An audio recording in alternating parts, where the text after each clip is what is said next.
I do want to take a quick look at the David Pakman Show subreddit. Find it at davidpakman.com/reddit. Now, more than 31,000 of you subscribed to the subreddit. Here is a post that I find interesting, and it's called "Sometimes I Fear Being Judged for Not Wearing a Mask After Being Fully Vaccinated." And this viewer says, right now in California, June 15th, the mask mandate is going away, and I'm personally pretty excited for it. I was fully vaccinated in March, got my first dose in February. When I randomly got a text saying my local vaccination clinic had spare doses, I immediately lined up. I've been seeing a lot of comments on left YouTube videos and subreddits saying what the CDC did was stupid, or we should keep wearing masks forever because they prevent the flu.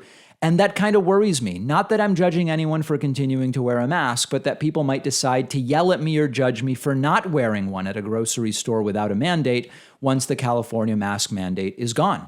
I've heard stories in San Francisco of people getting harassed outdoors for not wearing a mask, even though it's been months since the CDC and California government said it was okay. Do you think people will end up judging me or seeing me as a Republican if I stop wearing a mask indoors once the California mandate is gone? Yeah, I mean, the truth is some people will. And there's going to be a readjustment period. And I think that people essentially just have to decide, what is more important to you? Is the belief and understanding that the CDC guidelines for vaccinated people feel okay to you more important than the fact that a couple of people might give you a dirty look because you're not wearing a mask? And it's just a very personal decision. As I've said before, I think it's great to have the possibility of wearing a mask and for it to be normalized during flu season, and particularly if in November it starts looking like we're having a heavy flu season, against which I will be vaccinated, I get my flu vaccine, and COVID cases start going up, I will be glad to, when I go, I mean, the real place I'm thinking of is the grocery store or public transit. I'll be glad to go back to wearing a mask. I think that that's a great thing. That being said, right now, with cases so low, with the variants so well controlled by the vaccine, by all vaccines, I'm comfortable not wearing a mask outdoors. And when it comes to indoors, just doing what the location requires. And if they don't require wearing a mask, I'm comfortable not doing it. And is anybody judging me? Probably. But I'm completely comfortable with it. It's a very personal thing. And I think a lot of it is just personality driven. What is more important to you? Saying there's no reason for me to wear a mask based on the medical guidelines, so I'm not going to, regardless of the consequences, or I value more the way that people see me, even if it's random people. That's a very personal decision that really only you can make for yourself. Another interesting post on the subreddit asks, how do you guys stay sane? I just finished Pakman's show from yesterday, and I've got to say, it's depressing. From gridlock in the Senate to Trump still having a large base of support, I find myself so discouraged and turned off by politics right now. How do you guys keep from being this way? Going on to say later, I live and work in a very conservative area, so I'm inundated with this stuff all the time. I hear really racist, homophobic things at work all the time.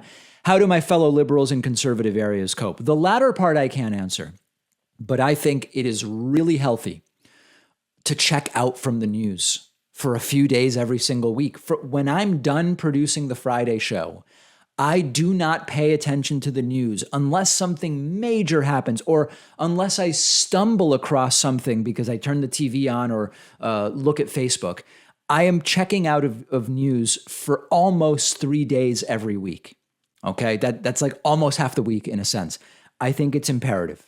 I think it's absolutely imperative to maintain sanity, and I would encourage people to do it. And then the other thing is, adopt a bit of Stoic philosophy about really understanding what is within your locus of control and what is not. Because there are always things to be upset about because so many upsetting things are happening. But to some degree, understanding the limits, can we activate about something and try to influence a political issue? Great, let's do it. But understand that you can't control the outcomes of everything that's happening. And to some degree, we've got to continue living our lives and making the best we can of them. So I think that would be my advice, but I'm right there with you. 2 really good posts today. Make your own post and maybe it'll make it onto the show next week on the subreddit. find it at davidpakman.com/REDDIT. During the pandemic, and even at this point, I try to avoid physically visiting a doctor's office unless I really have to. And that's why I love our sponsor, SteadyMD Primary Care. You take a quiz, you get matched with a licensed primary care physician who's a good fit for you. You have a 1-hour virtual appointment, and you start a meaningful relationship with your new doctor. After that, your doctor is available to you anytime by text, phone, and video chat. And unlike other services, this isn't some random doctor on call. Each doctor at SteadyMD has a limited number of patients so they can give you the personal attention you deserve. They can help you with anything your primary care doctor normally would: healthy diet, managing conditions, weight loss, sleep, depression, anxiety. You don't need insurance. It's just $99 a month with absolutely no other fees or copays for visits. Take the free quiz and see which doctor is a perfect fit for you. Go to steadymd.com/Pakman. There's no risk, no long-term commitment. The link is right underneath this video.